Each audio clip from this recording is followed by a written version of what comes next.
Good morning trades. आज है 14 जुलाई 2025 और स्वागत है आप सभी का हमारे यूट्यूब चैनल लक्ष्मी कैपिटल पर। ट्रेड्स मेरा ट्रेड क्लोज हो चुका है, तो जिस प्रकार हम डेली अपडेट देते हैं और बताते हैं कि कैसे हम इंट्राडे में ट्रेड करते हैं, क्या लॉजिक रहती है ट्रेड लेने के पीछे, क्या प्रॉफिट हुई है, क्या लॉस हुई है, क्यों हमने ट्रेड किया है, हर एक चीज़ बिल्कुल डिटेल में हम बातें करते हैं। तो आपके साथ हम शेयर करेंगे और जानेंगे, जिससे आपको भी लर्निंग मिलेगी, आप भी हमारी तरफ प्लान कर सकते हैं, ट्रेड कर सकते हैं बिल्कुल इंडिपेंडेंट होकर के। तो ट्रेड्स आते हैं, पहले चार्ट पे डिस्कस कर लेते हैं। ये निफ्टी 50 का डेली टाइम फ्रेम पे हम लोग चार्ट देख रहे हैं।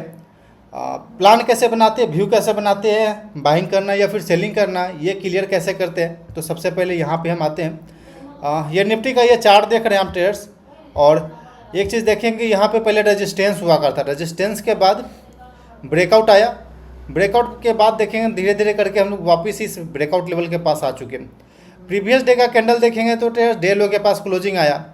तो मेरा ये थिंकिंग था कि अगर प्रीवियस डे का लो ब्रेक होता है फर्स्ट 15 मिनट के अंदर भी, तो हाई चांस रहेगा कि अब डाउन साइड की ओर जाएंगे। लेकिन थोड़ा सा बाउंस लेने का कोशिश किया, बट वापस सेलर एक्टिव हो गया, सेलिंग स्टार्ट हो गया।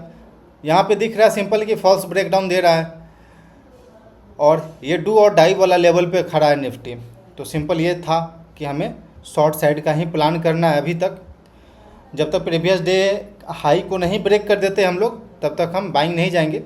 और निफ्टी 500 के अंदर देखेंगे तो ट्रेड सेम यही डायरेक्शन था कि ये ब्रेकआउट दिया, देन उसके बाद वापस हम लोग डाउन साइड की ओर फॉल करना शुरू कर गए थे ट्रेड्स। निफ्टी आईटी में देखेंगे तो ट्रेड्स ये गैप डाउन खुला, देन उसके बाद से वापस सेलिंग हो गया। तो आईटी सेक्टर में सेलिंग चल रहा है, तो हाई चांस है निफ्टी में भी सेलिंग चलेगा और ओवरऑल मार्केट में भी सेलिंग चलेगा। उसके अलावा टोटल मार्केट भी हम थोड़ा देखते हैं लाइव मार्केट में। तो यहाँ भी फॉल्स ब्रेकआउट दिया, वापस इस ब्रेकआउट रेंज के नीचे आ चुके हैं हम लोग, ये कंसोलिडेशन रेंज में। तो फिर मेरा शॉर्ट साइड का प्लानिंग हो गया। और सिंपल देखेंगे तो पहले मेरा शॉर्ट में प्लानिंग था हेबल्स के अंदर 60 क्वान्टिटी 1522 पे, लेकिन ये हम मिस कर गए ट्रेड्स। मिस करने के बाद वापस हम इसे कैंसिल कर दिए। देन 10:13 पे APL Apollo tube APL Apollo में हमने एंट्री किया 50 क्वांटिटी से 1694 के पास हमें ये मिला ट्रेड। वापस हम 10:20 पे कुछ क्वांटिटी और ऐड करने का प्लानिंग किए 1699 के पास, बट वापस ये हम कैंसिल करना पड़ा क्योंकि प्राइस वहाँ पे नहीं आया। 10:21 पे ये वापस 50 क्वांटिटी हम एग्जीक्यूट कर दिए 1698 के पास हमें मिला। तो देन 11:11 पे मेरा टारगेट हिट हो चुका था, टोटल 100 क्वांटिटी यहाँ पे एग्जिट हो चुका है। आते हैं चार्ट पे ट्रेड्स, और क्यों हमने ट्रेड किया इसके पीछे का लॉजिक समझते हैं। ट्रेड्स देखेंगे तो लगभग 1360 रुपया के आज के दिन पे हमने प्रॉफिट बुक कर लिया इसमें। तो बैक टू बैक आज प्रॉफिट भी, आज के दिन पे भी प्रॉफिट हम बुक कर चुके हैं। वॉच लिस्ट में ट्रेड्स ये सब स्टॉक था मेरे अंदर, जिसमें कि हैवल्स भी शॉर्ट साइड का, LIC हाउसिंग फाइनेंस भी शॉर्ट साइड का, CG पावर भी शॉर्ट साइड का ही था, अडानी पावर बाइंग साइड का था। लेकिन ओवरऑल मार्केट हमें बाइंग का प्लानिंग नहीं दे रहा, तो फिर हम बाइंग नहीं कर सकते। बाद में उसके बाद हम APL अपोलो को शॉर्ट का प्लानिंग बनाए ट्रेड्स। तो चार्ट पे आते हैं, क्या लॉजिक थी शॉर्ट करने के पीछे की, हम ये डिस्कस कर लेते हैं ट्रेड्स। हायर टाइम फ्रेम पे ट्रेड्स यहाँ पे देखेंगे तो एक चीज़ यहाँ पे क्लियर दिख रही है कि यहाँ पे हम लोग गैप डाउन हुए, गैप फिल हुआ था, यहाँ पे गैप क्रिएट हुआ था। गैप क्रिएट होने के बाद वापस हम उसी रेंज में आ चुके थे ट्रेड्स, और ये प्राइस जो था प्रीवियस डे लो के नीचे ट्रेड कर रहा था। साथ में हम 15 मिनट टाइम फ्रेम पे जिस प्रकार हम रजिस्टेंस और सपोर्ट खोजते हैं, तो फिर हमें वही मिला। यहाँ पे देखेंगे तो ट्रेड्स ये एक पहले रजिस्टेंस जोन हुआ करता था, ये एक रजिस्टेंस जोन है, क्योंकि यहीं से हम प्राइस अपसाइड की ओर जाने का कोशिश किया था, बट सस्टेन नहीं कर पाया अपसाइड की ओर, सेलर एक्टिव हो गया, प्राइस डाउन साइड की ओर जाना स्टार्ट हो चुका है।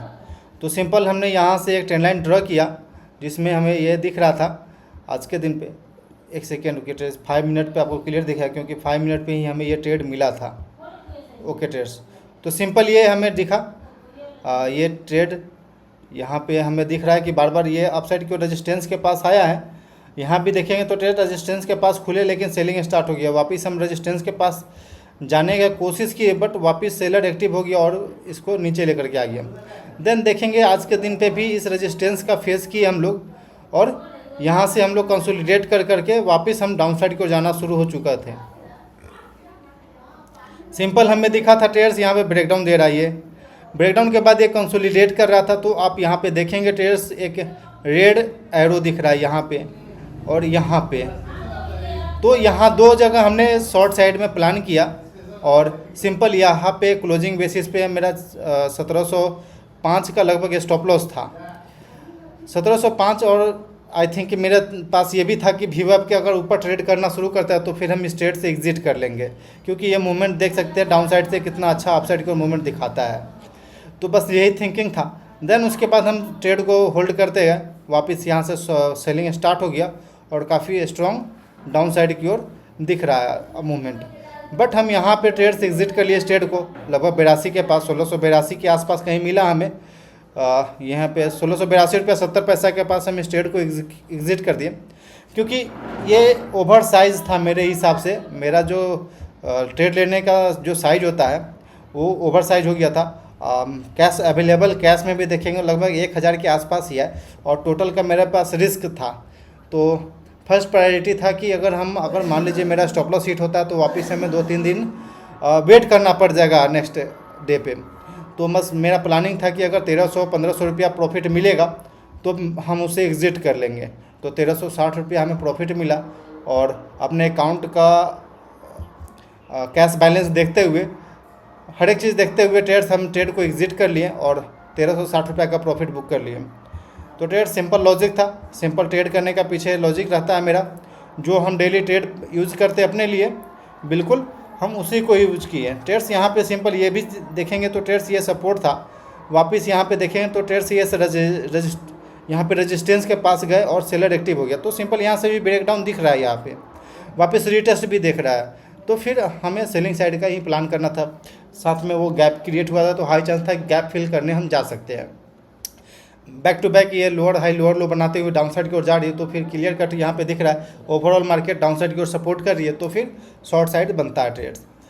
तो ट्रेड्स आई थिंक कि आपको लर्निंग मिला होगा और मेरे थिंकिंग क्या थी इस ट्रेड लेने के पीछे की, हर एक चीज़ आपके साथ शेयर किए। तो वीडियो यदि आपको अच्छा लगा हो, लर्निंग मिला हो और इन्फॉर्मेटिव लगा हो तो वीडियो को लाइक करिएगा, चैनल को सब्सक्राइब करिएगा और अपने दोस्तों के साथ जरूर शेयर करिएगा। मिलते हैं फिर कल के दिन पे लाइव इंट्राडे ट्रेडिंग वाले वीडियो में। ओके ट्रेडर्स, इसके बाद वापस से एक एनालिसिस वाला वीडियो जाएगा जिसमें हम ओवरऑल मार्केट का पोस्ट एनालिसिस करते हैं, तो उसे भी जरूर देखिएगा। Okay traders, thanks for watching this video. Please like and subscribe my channel for more updates.